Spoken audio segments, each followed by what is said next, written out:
If there is one rule in Washington over the last 25 years, and I had to pick one universal, unyielding rule that has proven true, it is that when the establishment wings of both parties unite in overwhelming numbers in the name of national security, that has as its primary purpose seizing greater power for itself in the name of protecting Americans from whatever foreign threat or domestic threat they claim is immediately the scariest, very bad things always end up taking place. And I would suggest that the level of skepticism that we as American citizens ought to have should be at its highest exactly when both parties are telling us that there is some foreign or domestic threat that is so scary and so dangerous and so grave that the only way to stop it is to hand over more power to the federal government and to the executive branch agencies in the U.S. security state in order to stop it.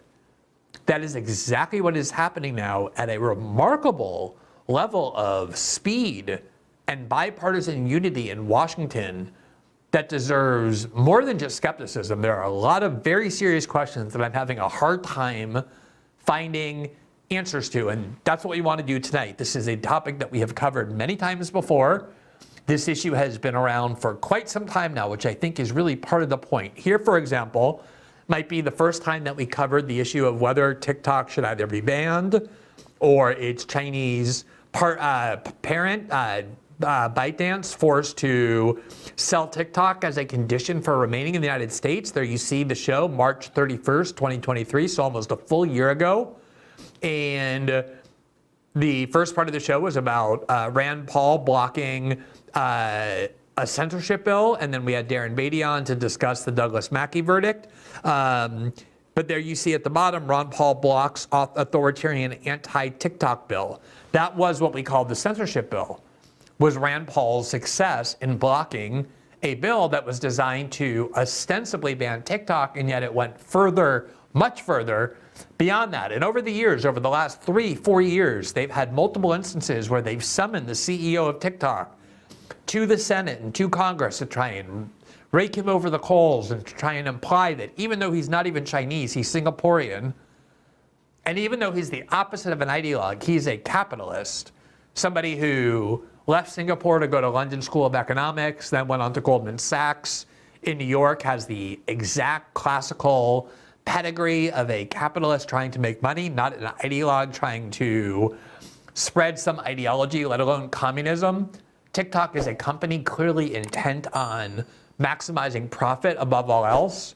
This is an idea that has been lurking around Washington for a long time, to ban TikTok and to ban it on the grounds that the Chinese control TikTok and are using it to spy on our youth and to propagandize American citizens. And yet it's really not gone anywhere. There's been no consolidated bipartisan unity in favor of it. There's been no attempt to prioritize it legislatively. All of that has changed radically, dramatically in the last several weeks in a way that is extremely rare in Washington, to watch the two parties come together in a virtually unanimous way and decide that not only is a legislative measure of this significance urgently necessary, but it has to happen immediately. They're using legislative maneuvers they almost never use to catapult it to the top of the agenda. Here's the New York Times from earlier this week. House passes bill to force TikTok sale from Chinese owner or ban the app. Quote, the legislation received wide bipartisan support, with both Republicans and Democrats showing an eagerness to appear tough on China. Quote, Republican leaders fast-tracked the bill through the House with limited debate, and it passed on a lopsided vote of 352 to 65, reflecting widespread backing for legislation that would take direct aim at China in an election year. Now, among those 65 no votes was a very interesting coalition, of a coalition we've seen before that we're very interested in, that we hope continues to grow, that you might call the anti-establishment left and the populist right, or the anti-establishment right and the populist left. It had no votes from people like Matt Gaetz and Marjorie Taylor Greene and Nancy Mace and other Trump-supporting members of Congress who associate with the America First or populist or MAGA agenda on the one hand.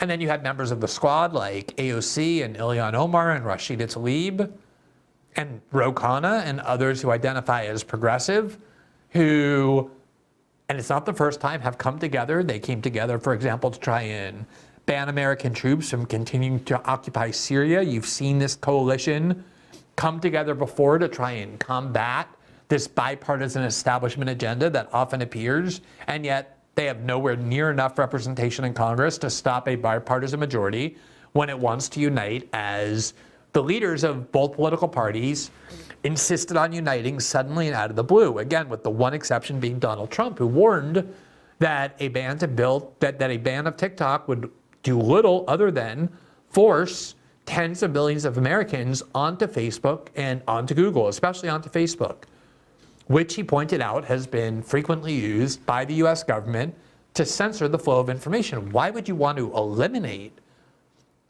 one of the social media apps, especially the one that the American government has the greatest difficulty in controlling, and consolidate even more power in the hands of the US security state to determine what platforms Americans can use, and therefore the types of information to which they can and cannot be exposed?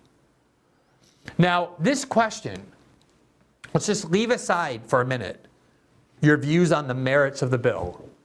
I know a lot of you believe that TikTok is a company, an app that is controlled by the Chinese government, that Americans don't go there and express their own views. They're somehow mind controlled by the Chinese Communist Party, that the Chinese Communist Party manipulates Americans into believing things that China wants them to believe, that there's all kinds of spying going on TikTok, even though I've never heard an answer to what kinds of data the Chinese can get from TikTok about Americans that they can't just buy on the open market, that's collected and sold by Google and Facebook and other big tech giants that collect and curate all sorts of private data about Americans, then sell it to advertisers and sell it on the open market, sell it even to the US security state.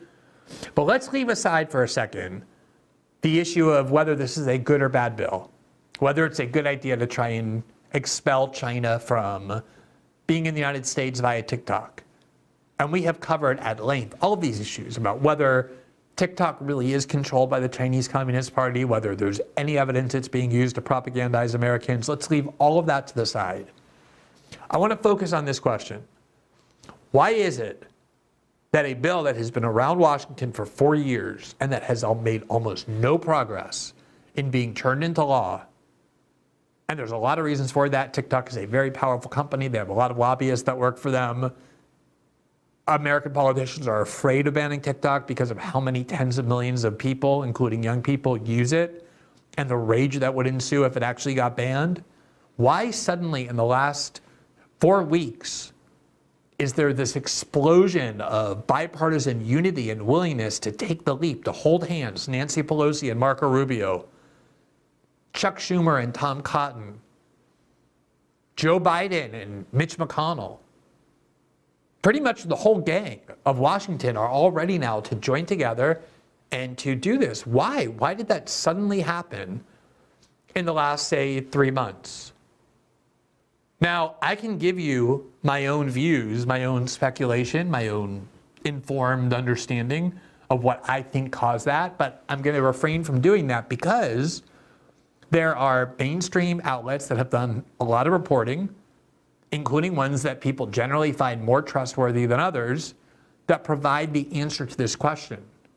There are media outlets asking this question. Why is it that suddenly this bill has taken on so much force? One of the outlets that asked this question and provided the answer is the Wall Street Journal in a news article earlier this week entitled, quote, "How TikTok was blindsided by a US bill that could ban it. Executives of the app thought they had fended off these attacks. Behind the scenes, lawmakers and Biden officials were working to force its ban or sale." Why is that? Here's the Wall Street Journal's explanation. Quote, "Jacob Hellberg, a member of a congressional research and advisory panel called the U.S.-China Economic and Security Review Commission, has been working on building a bipartisan bi-coastal alliance of China hawks, united in part by their desire to ban TikTok. It was slow going until October 7th. So this was a bill that was having a great deal of difficulty until October 7th. October 7th, of course, was the day that Hamas attacked Israel, setting off this horrific war that's still ongoing into its 6th month of Israel destroying Gaza. Why would October 7th, a conflict between Hamas and Israel, what would that have to do with suddenly taking a bill ostensibly about China and that was slow going and then suddenly accelerating it? Here's the Wall Street Journal, quote, "The attack that day in Israel by Hamas and the ensuing conflict in Gaza became a turning point in the push against TikTok." So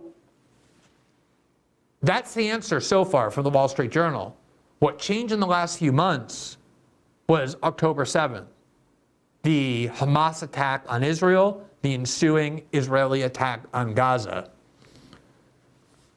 The article goes on.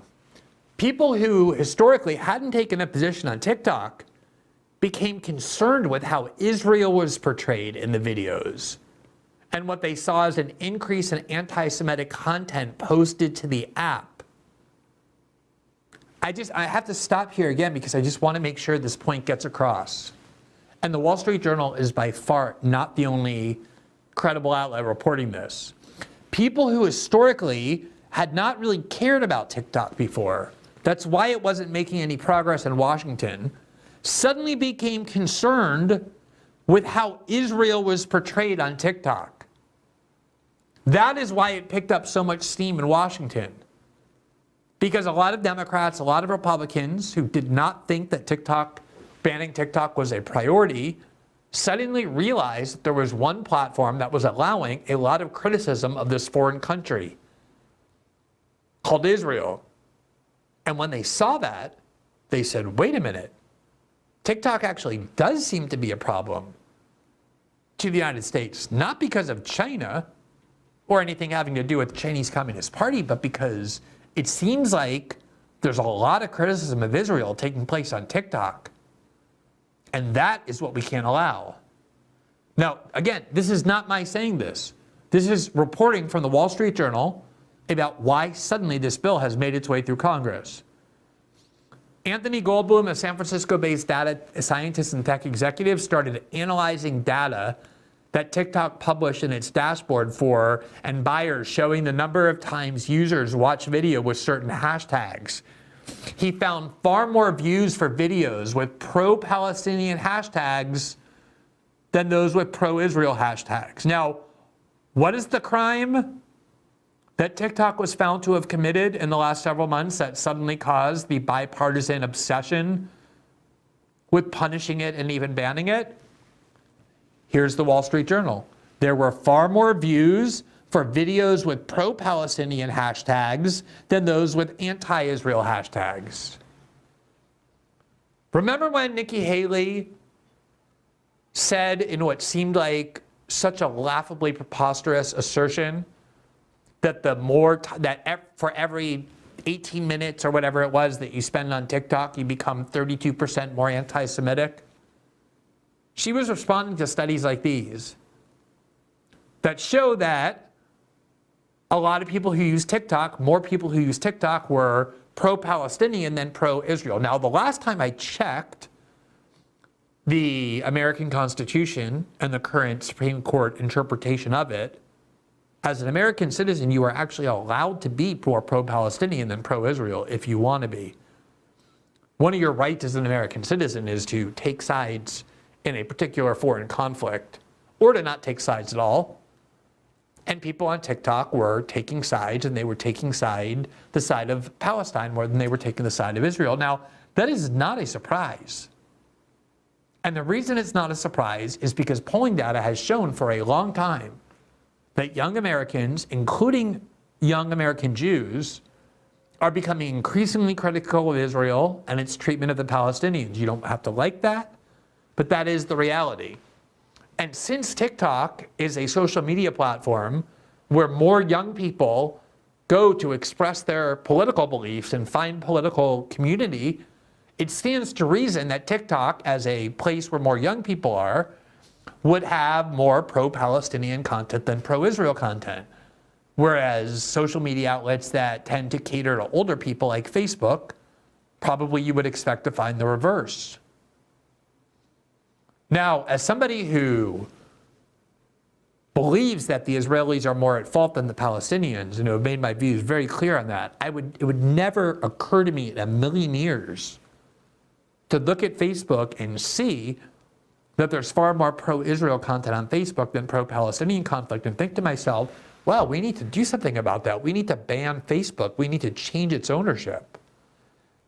Because there are views allowed on Facebook to proliferate that I find highly disagreeable. And yet the people in Congress looked at a social media platform called TikTok that for years they were fine with having exist, and saw that there were too many criticisms of Israel being permitted to proliferate on the platform.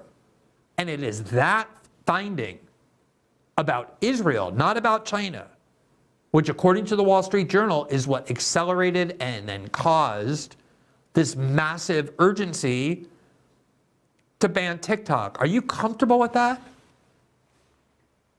Now, The Economist in March reported something quite similar, which was an article entitled, "Will TikTok Still Exist in America?" And it began picking up on this sentiment in Congress as well. As Congress starts the clock on a ban, the app must consider its options. And they too ask the question of what suddenly changed. Quote, "The proposal gained momentum partly as a consequence of disquiet over the app's handling of misinformation and anti-Semitic content following Hamas's attack on Israel in October. TikTok's effort to stall the bill failed spectacularly."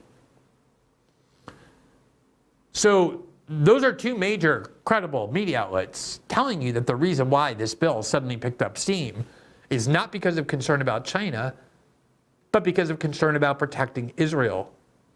Protecting Israel not from foreign actors, but from the views of American citizens, being concerned that TikTok permits American citizens who are critical of Israel to freely express their views about Israel and Palestine.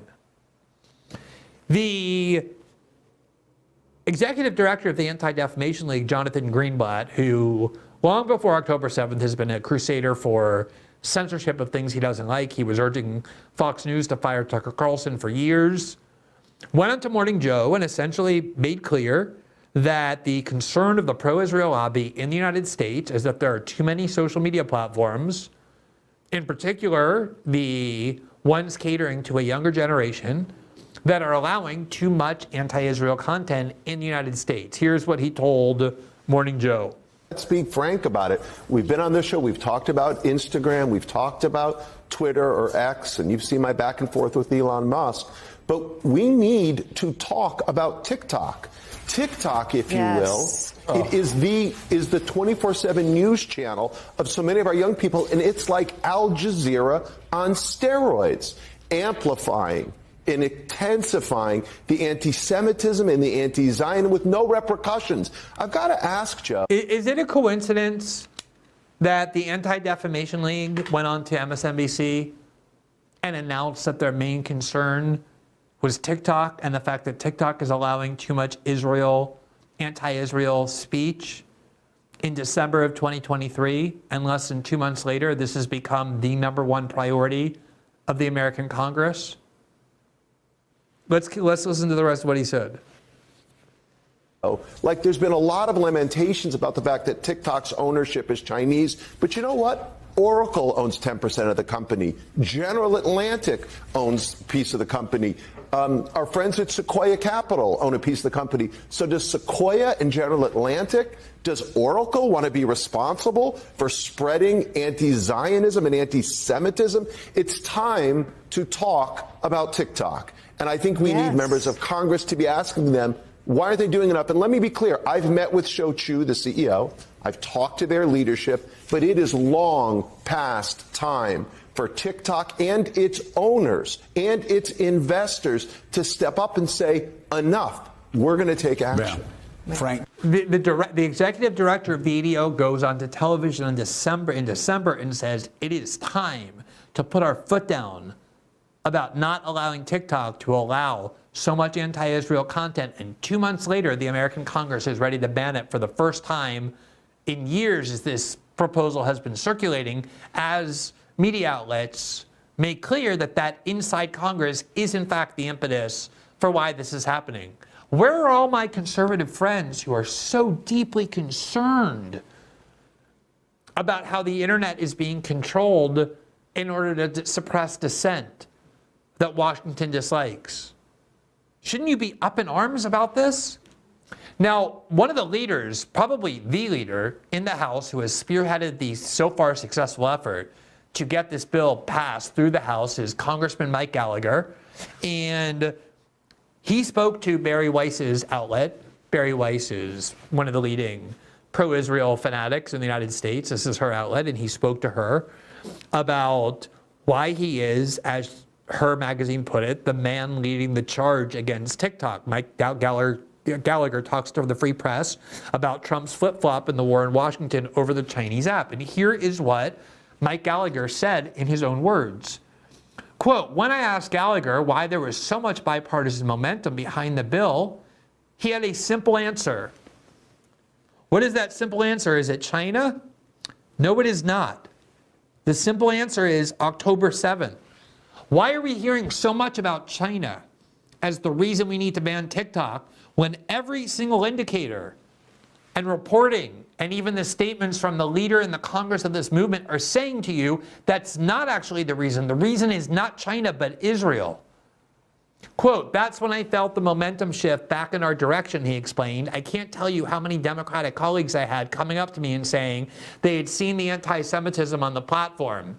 They had seen the whole Osama bin Laden letter, the whole Osama bin Laden letter to America thing, and are asking, quote, hey, where are we on this? We've got to do something. Back in November, Gallagher wrote an essay for the Free Press on the way in which TikTok was boosting pro-Hamas propaganda and suppressing pro-Israel posts. The entire liberal case for censoring social media has been that the reason we have to censor social media is twofold. We have to stop disinformation, and we have to prevent hate speech against marginalized groups. The case for banning TikTok or forcing a change in its ownership to someone more malleable that we can control better as the United States government is that we have to stop disinformation against Israel and we have to stop hate speech against Israel as well. It's exactly the same case as left liberals have been making about why the internet needs to be censored, except this time it's finding extreme levels of support in the Republican Party and in the conservative movement because, as we have endlessly documented since October 7th, there are large parts, by no means all, but large parts of the Republican Party and the conservative movement that endlessly wave the flag of free speech and then put that flag down the minute it comes to Israel and pick up the censorship flag. The same censorship theories that the liberal left uses. Thanks for watching this clip from System Update, our live show that airs every Monday through Friday at 7 p.m. Eastern, exclusively on Rumble. You can catch the full nightly shows live or view the backlog of episodes for free on our Rumble page.